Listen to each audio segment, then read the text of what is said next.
the 2023 Toyota Camry XSE. We've got Cavalry Blue, big 19-inch blacked out wheels, a Sport Tune suspension, and an Extreme Sport Edition badge. This ought to be fun. Alright, so it's not quite a sports car, but it sure does look nice.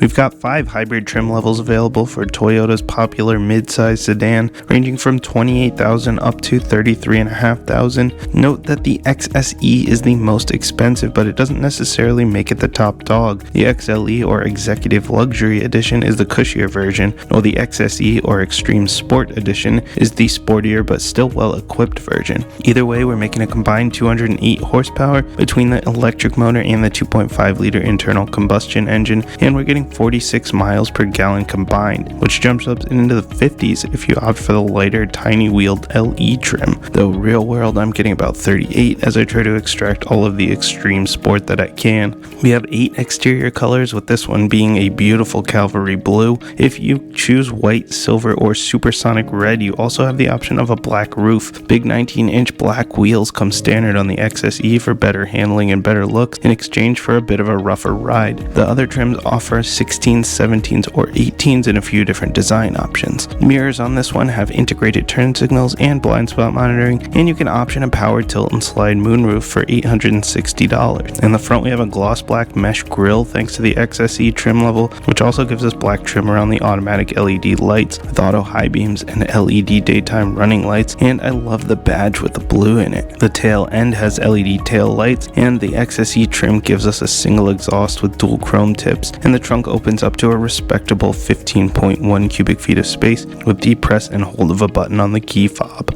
Inside we have options for ash, perforated leather, black leather, or if you go with a shade of gray on the outside, you also have a beautiful red. This one here also has the driver assist package, which gives us ventilated seats instead of just heat. That also gives us a 10-inch color heads-up display, front and rear park assist, and a panoramic camera view. And the cold weather package gives us a heated steering wheel. Infotainment runs through a tacked-on 9-inch touchscreen with wired Android Auto and wired CarPlay. It does feel quite dated, and the camera views are not high definition, but I'm glad to have the features and it works just fine. I'm expecting this to be updated to the system they're using for Lexus when they go to the full redesign, which I'd guess would be very soon. There are a number of Nav Plus packages, and the one on this one includes the upgraded 9-speaker JBL sound system. You also have wireless charging here. You just pull this little pad out to cover up this cavern, and you can even turn it off if you'd like. I've had some trouble with the wireless charging when I have my phone case on, but otherwise it works just fine. And above that we've got real knobs and buttons for climate control. Cup holders are out of the way next to the shifter, and our heat and ventilation controls are behind the shifter, and those settings will stick when you turn the car off, as will the heated steering wheel setting next to the wheel. A little tough to see that button. I wish it was a little more accessible, but it does work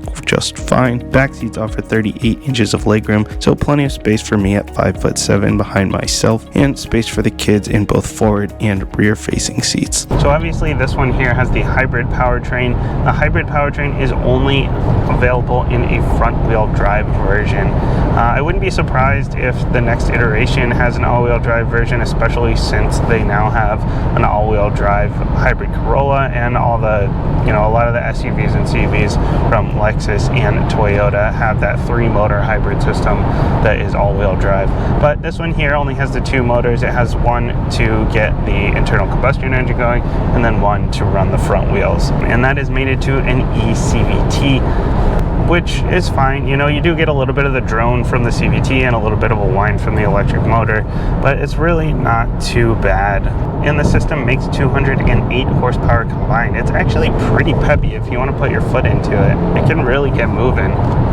And for some reason we have paddle shifters. Not really sure why. I mean, it's a hybrid with a CVT. So we have paddle shifters, and there's also an option on the shifter if you want to manually go up and down a gear. A little bit strange, but the option's there if you want to play around with it.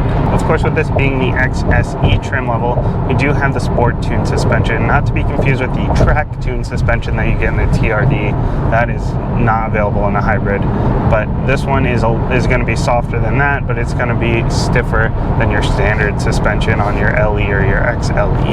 But it's not going to beat you up. Yes, it's harsher than You know, if I was doing long trips with this, I'd probably want to go with something like an XLE or an LE to get the softer suspension.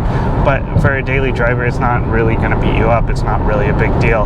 And you get a little bit better dynamics, you know, a little bit better handling. Not that you're taking this thing to the track probably, but it will help a little bit. And we've got the big 19-inch wheels, which will take away a little bit of that nice ride quality, which again, the XLE, the LE, you'll get smaller wheels, and that will help with the ride quality a little bit. And the reason for that is because bigger wheels, thinner tires, a little bit less give. But again, not going to beat you up a ton. Still perfectly fine for the daily drive. It is a little bit loud in here. You know, the road noise, the wind noise, especially on the highway. You know, on the back roads, on the side roads, is really not too bad, but on the highway, you can definitely hear it. It gets pretty loud. At this price point, kind of to be expected. It's a $30,000 car. You're not getting luxury levels of sound deadening. One thing I've noticed driving this around is actually I have really good visibility out the front. We have a nice big wide window, but also the front end of the car dips down, so I'm not tall. I'm only 5'7", but I have really good visibility out the front, and I can see the street really well. So if you're someone, you know, if you're driving through a neighborhood or something, you got kids running around, it's really nice to be able to actually see really well right there. And you can see really well all around as well. No problems there. Plus, this one has the blind spot monitoring, has the rear cross traffic alert, has the rear brake assist because it does have that driver assist package. So those are all nice features to have, as well as the 360 camera. This one has that optioned, so you can actually see all around you. And it's got parking sensors. Really, it has all the features you could really want. And having all those features at this price point is pretty nice, honestly. It also has lane tracing in it. I love how you can customize everything in terms of your safety features here. You can turn off your blind spot monitoring, your rear cross traffic. I don't know why you would turn off blind spot monitoring, but it's an option. Your rear cross traffic. You have the lane departure, and you can turn off the lane centering if you'd like. But when you're using the radar cruise, because this one also has the full speed radar cruise, there's the high speed radar cruise, which is standard, or this one has the full speed, which means it will also work in stop and go traffic, and it works really well for the stop and go traffic, actually. Really nice feature to have. But with the lane tracing, it'll keep you in the lane as well. You know, I tested this out a lot on the Venza. I get to test it here as well. It's a good system. It does bounce a little bit back and forth, but it stays pretty well centered for the most part. When you are using that lane tracing, there are sensors on the wheel, so it'll actually make sure that you still have your hands on the wheel. Interestingly enough, I have not seen that indicator come up when I'm not using the lane tracing. Seems like you might as well just keep that sensor on all the time, but at least it's there to, you know, make sure that you're not just putting on lane tracing and then letting go entirely. As far as the steering goes, you know, the steering is very light. It does get a little bit heavier at higher speeds, but you know, that's sort of a standard thing now in a lot of cars, but it's never really heavy, and around town it's really super light. That's even if you're in the sport mode here. If you hit the sport mode button, make it maybe a tiny bit heavier.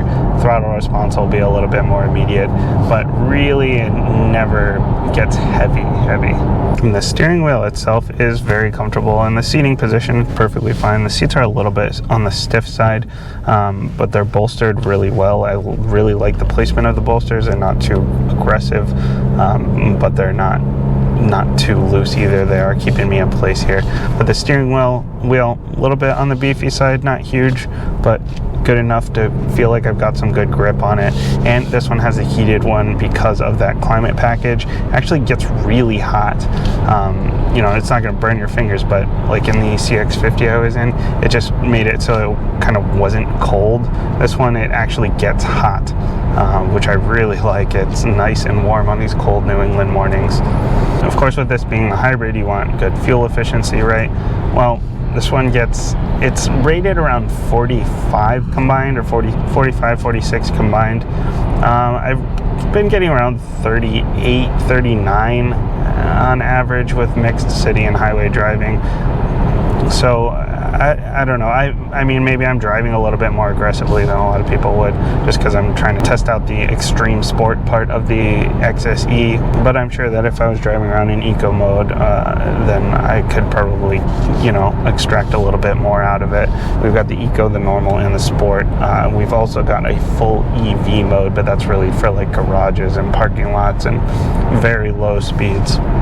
And actually, if you option the LE trim with the 16-inch wheels and the different tires, you can extract into the 50s for fuel economy, so that's huge. But 40s is obviously still really very good, and it does have that kind of stop-start thing going on when you come to a stop, but because it's a hybrid, it's very seamless because you have that electric motor to power it at low speeds.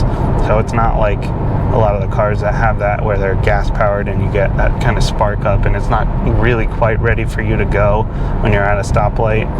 Here, once the light turns green, you get the electric motor to kick in and get you off the line. You don't really have to, you're not waiting on the car to catch up. So it may not be quite as extreme as the name suggests, but I do love this styling, and it's surprisingly peppy. And while it is due for an upgrade, it's actually very well equipped, and you certainly can't argue with the fuel efficiency. For a longer commute, I'd probably opt for the XLE trim level for the softer suspension and smaller wheels, but it's certainly not going to beat you up if you want the better driving dynamics or if you just want to stand out a little bit more. A sporty look, well equipped, and a $33,000 price tag, you certainly can't go wrong here.